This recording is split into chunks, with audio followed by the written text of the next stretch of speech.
నమస్తే, welcome to our channel. నేను సిరి. ఏపీలో అసెంబ్లీ సమావేశాలు జరుగుతున్న వేళ అక్కడ చంద్రబాబు నాయుడు గారు అయితే శ్వేతపత్రాలు రిలీజ్ చేస్తున్నప్పుడు జగన్మోహన్ రెడ్డి గారు ఏదైతే అసెంబ్లీ సమావేశాలు జరుగుతున్నాయో దానికి హాజరు కావడం లేదు, దాని మీద కౌంటర్ కూడా ఇవ్వడం లేదు. అది కాకుండా తను తాడేపల్లి ప్యాలెస్లో అయితే వీడియోలు తీస్తూ రిలీజ్ చేస్తున్నారు. అసలు దీన్ని మనం ఎలా చూడాలి ఏంటనేది మనకు వివరించడానికి మనతో పాటు ఉన్నారు ప్రముఖ సీనియర్ జర్నలిస్ట్ డివిఎస్ గారు. నమస్కారం సార్. నమస్తే. సరే, ఇప్పుడు చూస్తుంటే జగన్మోహన్ రెడ్డి గారు ఏపీలో అసెంబ్లీ సమావేశాలు అవుతుంటే అక్కడ దానికి హాజరు అవ్వకుండా, చంద్రబాబు నాయుడు గారు శ్వేతపత్రాలు రిలీజ్ చేస్తుంటే కూడా దానికి కూడా కౌంటర్ ఇవ్వకుండా ఇంట్లో అంటే తన తాడేపల్లి ప్యాలెస్లో ఉండి అంటే వీడియోస్ అయితే రిలీజ్ చేస్తున్నారు. దీన్ని అసలు మనం ఎలా చూడాలంటారు? జగన్మోహన్ రెడ్డి ఈ రోజన్నా అసెంబ్లీకి వెళ్తాడు అనుకున్నాం. ఎందుకంటే నిన్న మొన్న ఢిల్లీలో ఉన్న దీంట్లో అక్కడ ఢిల్లీలో జంతర్ మంతర్లో ధర్నా అని అదొక 3 గంటలు డ్రామా మనం చూసాం. ఏది జంతర్ మంతర్లో ఢిల్లీలో 12:30 దాకా రాలేదు, మళ్ళా 3:30కి తటాబుట్ట సర్దేశారు. ఆ 3 గంటల డ్రామా కోసం వచ్చిన జనం కూడా ఎంతమంది ఉన్నారో ఒక 200 మంది. అదొక అట్రప్లాప్ షో అన్నారు. ఆ 200 మందిలో కూడా పోలీసులు సగం మంది.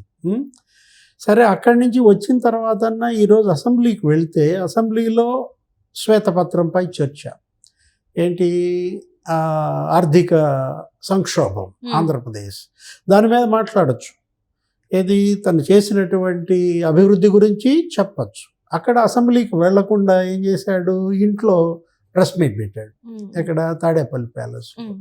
అసెంబ్లీ అంటే భయపడుతున్నాడా? జగన్మోహన్ రెడ్డి ఎందుకు అసెంబ్లీకి వెళ్ళటలేదు? నిన్న కూడా మనం ఎవరితోనో సన్నిహితులతో అన్నాడంట, తాడేపల్లి ఎయిర్పోర్ట్ నుంచి ఇంటికి వెళ్తూ ఈసారికి అసెంబ్లీకి పోను, వచ్చేసారి సంగతి ఆలోచిద్దాం అన్నాడట. అంటే ఏంటంటే తప్పించుకునే ప్రయత్నం చేస్తున్నారా? వాళ్ళు అడిగే ప్రశ్నలకి నీ దగ్గర సమాధానం లేదంటారా? అంటే వచ్చేసారి కూడా వెళ్ళే ఆలోచన లేదు. ఏది ఇకతను అసెంబ్లీకి వెళ్ళడానికి ముఖం చెల్లట్లేదు, వెళ్ళడానికి భయపడుతున్నాడు. ఎందుకు భయం ఎందుకు వచ్చింది? వాళ్ళు 164 మంది ఉన్నారు, మీరు 11 మంది ఉన్నారు. 11 మంది ఉన్నంత మాత్రాన భయపడితే నాయకుడు ఎలా అవుతాడు? ఇప్పుడు తక్కువ మందిలో ఉంటేనే నీ హీరో వర్షిప్ పెరుగుద్ది. మందిలో ఉంటే నువ్వెంత హీరోనో తెలియదు. ఇప్పుడు చంద్రబాబు ఉన్నాడు, గత అసెంబ్లీలో ఆయనకి ఎంత బలం? 22 మంది. 22 మంది అని చెప్పి అసెంబ్లీకి వెళ్ళకటం ఆపేశాడా? వెళ్ళాడు కదా, 3 ఏళ్ళు వెళ్ళాడు. చివరిలో ఏంటి, ఆయన్ని పదే పదే అవమానించి ఆయనకి మైక్ ఇవ్వకుండా చేస్తే అప్పుడు కన్నీళ్లు పెట్టుకుని ఇది కౌరవ సభ, మళ్ళీ గౌరవ సభగా మారితేనే వస్తానని చాణక్య శపథం చేసి బయటకు వచ్చాడు. శపథం నెరవేర్చారు, మళ్ళీ ఇప్పుడు ముఖ్యమంత్రిగా అడుగుపెట్టాడు. హీరో వర్షిప్, అవమానాల్లో నుంచి హీరో వర్షిప్ పెరుగుద్ది. జగన్మోహన్ రెడ్డి ఏంటి, వెళ్ళు అవమానం పడు, వెళ్ళి అవమాన పడితే జనంలో నీ మీద సానుభూతి వచ్చుద్ది. కానీ ఈయనేం చేశాడు, సింపుల్గా ఇంట్లో కూర్చొని మీడియాని పిలిచాడు. అసెంబ్లీ జరుగుతూ ఉన్నప్పుడు అసలు ప్రెస్ మీట్ పెట్టడం ఏంటి? నువ్వు శాసనసభ్యుడివి, నువ్వు ఆ సభ్యుడివి కాకపోతే అనుకోవచ్చు, గౌరవ సభలో నువ్వు సభ్యుడివి. ఏది పులివెందుల్లో నిన్ను గెలిపించారు. అటుంటప్పుడు ఇక పులివెందుల సభ్యత్వానికి రాజీనామా చేసేయి.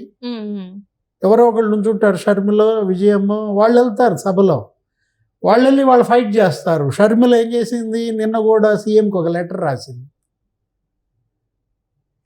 షంషేర్గా ఏమని రాసింది, వరదల్లో ఈ రైతులంతా అల్లాడిపోతున్నారు, వాళ్ళకి పరిహారం చెల్లించండి, ఎన్యూమరేషన్ చెయ్యండి, నష్టపరిహారం ఎంతో ముందు డిసైడ్ చేసి రైతులను ఆదుకోండి, మీ మంత్రులు ఎక్కడ ఏంటి అని అడిగింది. అది ప్రధాన ప్రతిపక్షంగా పోషించాల్సిన పాత్ర. జగన్మోహన్ రెడ్డి వాళ్ళ ప్రతిపక్ష పాత్ర పోషించకపోయేసరికి షర్మిల దూసుకొస్తాను ప్రతిపక్ష స్థానంలోకి. ఈరోజు ప్రెస్ మీట్ పెట్టాడు. ప్రెస్ మీట్ పెట్టి ఏం మాట్లాడాడు? ప్రెస్ మీట్ పెట్టినా కూడా అనుకూల మీడియా వాళ్ళని పిలిపించుకున్నాడు. ఏది, ఆయన ఏ మీడియాలో అయితే ఆయన వాటాలు ఉన్నాయో, ఆయన సొంత మీడియా, ఎవరు, సాక్షి, ఇంకా ఆ నీలి మీడియా అంటారు, కూలి మీడియా అంటారు, వాళ్ళని తీసుకొచ్చారు. వాళ్ళకు కూడా ఏమని చెప్పారు, మీరు అసలు ఏమి కెమెరాలు తీసుకురావద్దండి, ఎవరైనా సరే ప్రెస్ మీట్ అని పెట్టి జర్నలిస్టుని నువ్వు సెల్ ఫోన్ తెచ్చుకోవద్దు, నువ్వు కెమెరా తెచ్చుకోవద్దు, పెన్ను తెచ్చుకోవద్దు అంటారా? అంటే అంటే వాళ్ళు ఏం చెప్తున్నారంటే జగన్మోహన్ రెడ్డి సైడ్ నుంచి వెళ్ళి మేము లైవ్ వీడియోని మేమే టెలికాస్ట్ చేస్తాం, మేమే రిలీజ్ చేస్తామని చెప్పడం జరిగింది. అంటే వాళ్ళు తెచ్చుకుంటే ఏంటి, వీళ్ళు రిలీజ్ చేస్తే ఏంటి, రెండే ఒకటే కదా, దాంట్లో తేడా అంటే ఏముంటుంది? మేమేమైనా తప్పులు మాట్లాడితే జనంలోకి వెళ్ళకూడదనా? ఎడిట్ చేసి పంపిస్తారా? కట్ అండ్ పేస్టా? రైట్. ఇప్పుడు ఈ 5 ఏళ్ళు అదే కదా, ఈ ఎడిటింగు, ఈ మార్ఫింగు, ఈ కట్ అండ్ పేస్ట్, ఇదంతా చూసే జనం ఇప్పుడు జగన్మోహన్ రెడ్డి మీద వ్యతిరేకత, విముఖత దీనివల్లే వచ్చిన దీంట్లో.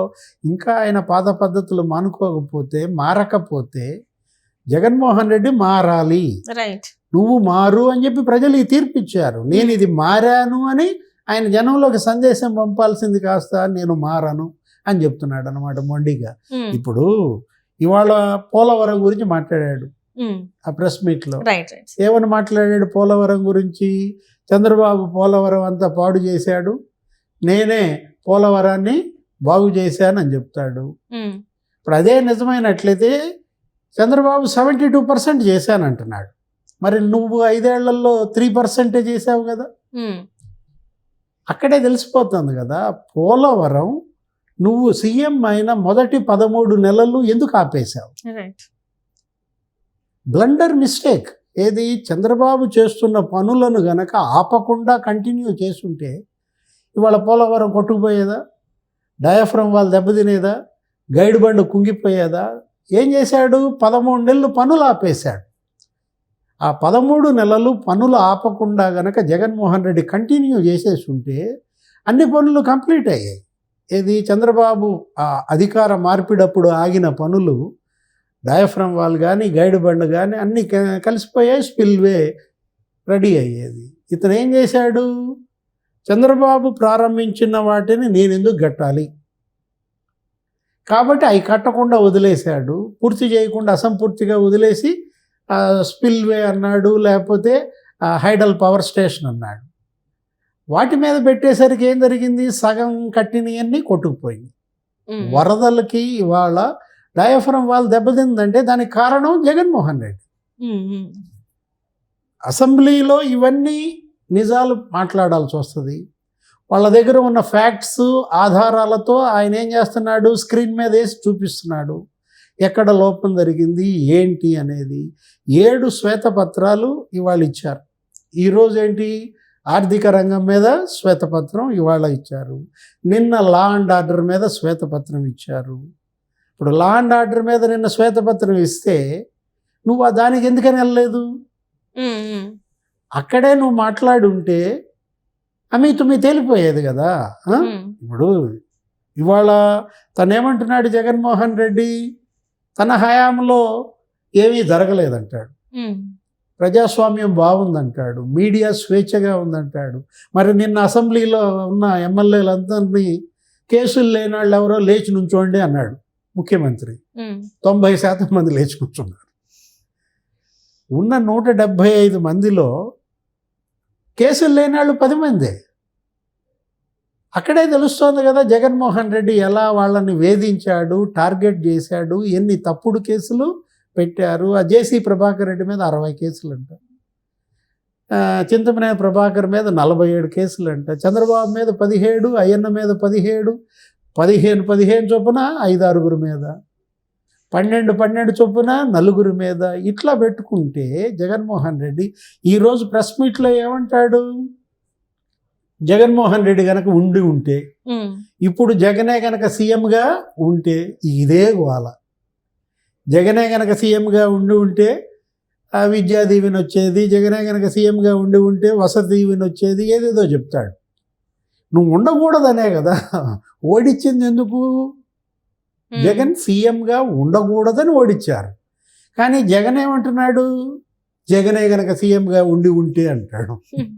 ఇప్పుడు సింక్ అవటంలో ప్రజలు ఎందుకు ఆయన్ని ఓడిచ్చారో ఇప్పటికీ ఆయన తెలుసుకోలేదా? లేకపోతే గడుసుగా నేను లేకపోవటం వల్ల మీకు ఈ నష్టం జరిగింది అని ఇప్పుడే వాళ్ళ మీద ముద్రేసే అతి తెలివా? 40 రోజుల్లో జగనే లేకుండా ఉంటే, జగనే ఉంటే అని ఆలోచిస్తారా? 40 రోజుల్లో నువ్వు ఇప్పుడు ఒకవేళ జగనే ఉంటే ఏం జరిగేది? జగనే ఉంటే ఈ నెల రోజుల్లో ఈ 50 రోజుల్లో ఇంకొక 6,000 కోట్లు దోచేసేవాడు.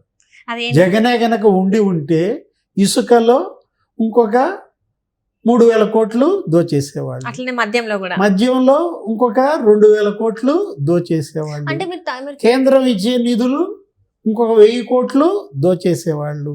అంటే జగనే గనక ఉండి ఉంటే అని జనం అనుకోవటంలా, జగన్ అనుకుంటున్నాడు. ఎందుకని? తన డబ్బు అంతా పోయింది. తనకి ఈ 50 రోజుల్లో ఈ ఎంత వచ్చేది, 6,000 కోట్లు ఆదాయం వచ్చేది కాస్త పోయింది అనే ఒక బాధ ఆయనలో కనపడుతోంది. ఇసుక మీద రాబడి పోయింది. జగనే కనుక ఉండుంటే ఇసుక మీద 3,000 కోట్లు వచ్చేది 50 రోజుల్లో. మద్యం మీద రాబడి పోయింది. ఇవాళ బూమ్ లేకపోతే ఇంకే ఉన్నాయి కదా, ప్రెసిడెంట్ మెడల్, స్పెషల్ స్టేటస్ అనే ఉంది. ఇప్పుడు జగనే గనక ఉండి ఉంటే అని జగన్ అనుకోవటమే ప్రారంధం. జగనే గనక ఉండి ఉంటే అని ఎవరు అనుకోవాలి? ప్రజలు అనుకోవాలి. ఇక్కడ రివర్స్ లో ఉంది. అంటే మనం ముందు నుంచి ఉంది జగన్ పాలన అన్న, జగన్ అన్న రివర్స్ అని చెప్పేసి, సో రివర్స్ లో ఆయన ఆలోచిస్తారు. శాసనసభకి వెళ్ళరా మగడా అంటే అసెంబ్లీకి నేను పోను, నేను ఇంట్లోనే అసెంబ్లీ పెడతాను, ఇక్కడే అసెంబ్లీ, అందరూ ఇక్కడికే రమ్మని పిలుస్తాడా? ఏదైనా ఒక టిపికల్ మైండ్ సెట్, ఒక వింత మనస్తత్వం. ఇలాంటి వ్యక్తిని మనం ఎక్కడ ఎప్పుడు చూడలేము, ఇంకా భవిష్యత్తులో కూడా రారు కూడా. రైట్. అంటే ఇప్పటివరకు చూసుకుంటే ఇట్లా అసెంబ్లీలోకి వెళ్ళకుండా, అంటే వాళ్ళు అడిగిన ప్రశ్నలకు కౌంటర్ దాఖలు చేయకుండా ఉన్నది ఏకైక అంటే మనిషి తినే అనుకోవచ్చా సార్? అంటే అసెంబ్లీకి ఎందుకు వెళ్ళలేదు అని ఇప్పుడు జగన్ని నిలదీయాల్సింది ఎవరు? ఆయనకు ఓట్లేసిన పులివెందుల ప్రజలు.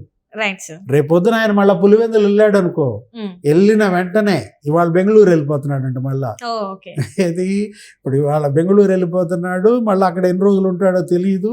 మళ్ళా ఇంకోసారి కనుక అతను బెంగళూరు నుంచి పులివెందులో వస్తే జనం నిలదీస్తారు.